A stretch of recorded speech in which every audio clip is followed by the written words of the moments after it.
ಕಸ್ದವ್ರು ಬಂದ್ರು ನೋಡಮ್ಮ, ಕಸ್ದವ್ರು ಬಂದ್ರು ನೋಡು, ಕಸ್ದವ್ರು ಬಂದ್ರು ಕಸ ಕೊಟ್ಬಿಡು. ಯಾರು ಸ್ವಾಮಿ ಕಸ್ದವ್ರು?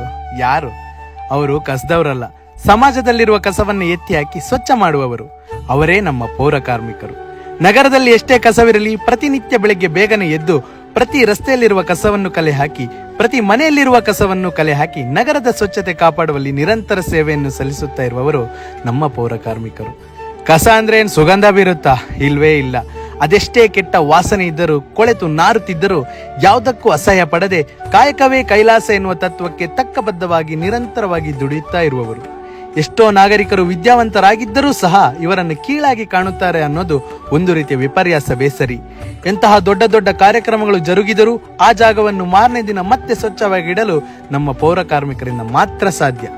ಜನರಿಗೆ ತಾವು ತಿಂದ ಕಸವನ್ನು ಕಸದ ಬುಟ್ಟಿಗೆ ಹಾಕಿ ಅಂತ 1000 ಬಾರಿ ಹೇಳಿ 1000 ಫಲಕಗಳನ್ನು ಹಾಕಿದ್ದರೂ ಜನಕ್ಕೆ ಆ ಕೆಲಸ ಮಾತ್ರ ಕಷ್ಟ ಸಾಧ್ಯ.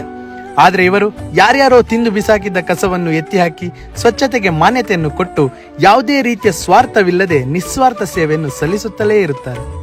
ಇವರಿಗೆ ಅತೀವವಾದ ಗೌರವವನ್ನು ಕೊಡಬೇಕಾದದ್ದು ನಾಗರಿಕರಾದ ನಮ್ಮೆಲ್ಲರ ಕರ್ತವ್ಯ. ದೇಶದ ಭದ್ರತೆಗೆ ಇರುವ ನಮ್ಮ ಆ ಸೈನಿಕರು ಹೇಗೋ, ದೇಶದ ಸ್ವಚ್ಛತೆಗೆ ಇರುವ ಇವರು ನಮ್ಮ ಸ್ಥಳೀಯ ಸೈನಿಕರು. ಅವರೇ ನಮ್ಮ ಪೌರ ಕಾರ್ಮಿಕರು. ಇವಾಗಾದ್ರೂ ಗೊತ್ತಾಯ್ತಲ್ಲ ಕಸದವ್ರು ಯಾರು ಅಂತ.